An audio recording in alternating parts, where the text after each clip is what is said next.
জল্পনা কল্পনার অবসান ঘটিয়ে মেয়াদ শেষ হওয়ার ২.৫ বছর আগেই পদত্যাগ করলেন রাষ্ট্রপতি মোহাম্মদ শাহাবুদ্দিন।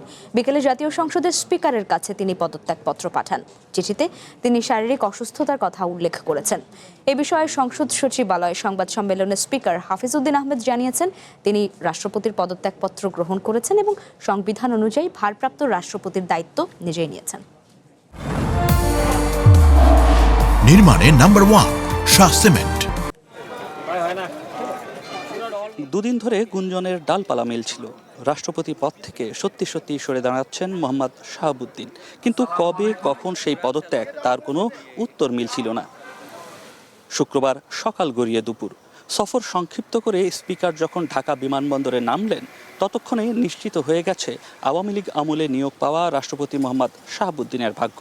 বঙ্গভবন এলাকা যখন শুনশান, তখন সংসদ ভবনে তৈরি হচ্ছিল দেশের সর্বোচ্চ সাংবিধানিক পদের নতুন চিত্রনাট্য। বিকেল ৪টা নাগাদ নিশ্চিত খবর আসে পদত্যাগ করছেন রাষ্ট্রপতি। ১ পৃষ্ঠার লিখিত পদত্যাগপত্র, সোয়া ৩ বছরের দায়িত্বের অবসান, যেখানে পদত্যাগের কারণ হিসেবে শারীরিক ও মানসিক নানা সমস্যার কথা উল্লেখ করেছেন শাহাবুদ্দিন। পদত্যাগপত্রে তিনি রাষ্ট্রপতি হিসেবে দায়িত্ব গ্রহণ, ছাত্র জনতার অভ্যুত্থানে আওয়ামী লীগ সরকারের পতন ও নতুন রাজনৈতিক বাস্তবতার কথা উল্লেখ করেন। তিনি দাবি করেন, নিজের দৃঢ় ভূমিকার কারণে দেশে কোনো সাংবিধানিক বিপর্যয় ঘটেনি। এরপর সংবাদ সম্মেলন করে রাষ্ট্রপতির পদত্যাগের বিষয়টি নিশ্চিত করেন জাতীয় সংসদের স্পিকার হাফিজউদ্দিন আহমেদ।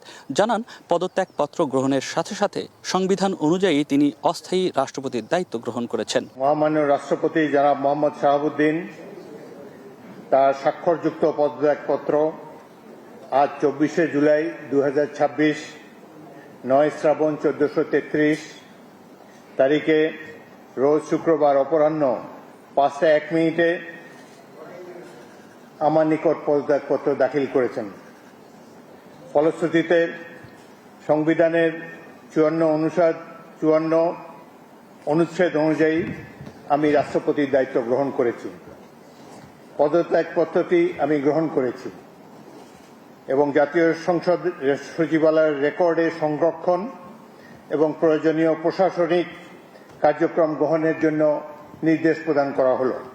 রাষ্ট্রপতির পদত্যাগের রাজনীতির ধোঁয়াশা কেটে গেছে বলে মন্তব্য করেন হাফিজউদ্দিন আহমেদ। বিষয়টি নিয়ে সব পক্ষকে সংযত আচরণ করার আহ্বান জানান তিনি। বাংলাদেশের রাষ্ট্রপতির পদত্যাগ একটি গুরুতর ঘটনা। এর সাথে দেশের ভালো মন্দও জড়িত। রাষ্ট্রপতি একজন মানুষ, তিনি অসুস্থ হতেই পারেন এবং তিনি রোগেরও নাম প্রকাশ করেছেন, লিখিতভাবে জানিয়েছেন তিনি কি রোগে ভুগছেন এবং মাঝে মাঝে তিনি অচেতন হয়ে পড়েন। এর জন্য ডাক্তারের সার্টিফিকেটের কোনো প্রয়োজন নাই, যিনি যেখানে নিজেই এটি দাবি করেছেন। সুতরাং আমরা আশা করি এই পদত্যাগের ফলে সকল ধোঁয়াশা পরিষ্কার হলো। কোনো ধরনের বিশৃঙ্খলা বা কোনো ধরনের বিরূপ মনোভাব কিংবা কনফিউশন যাতে এইসব ব্যাপারে না ঘটে। রাষ্ট্রপতি পদত্যাগের আগেও রাষ্ট্রপতিরা পদত্যাগ করেছেন বিভিন্ন কারণে।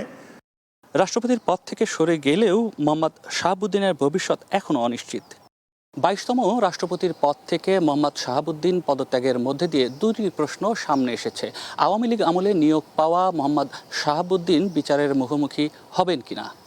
এনসিপি এরই মধ্যে তার বিচারের দাবি করেছে। অন্যদিকে বিএনপি নতুন রাষ্ট্রপতি হিসেবে কাকে নির্বাচিত করবে, সেটিও বড় প্রশ্ন। নয়ন আদিত্য, ওয়ান নিউজ, ঢাকা।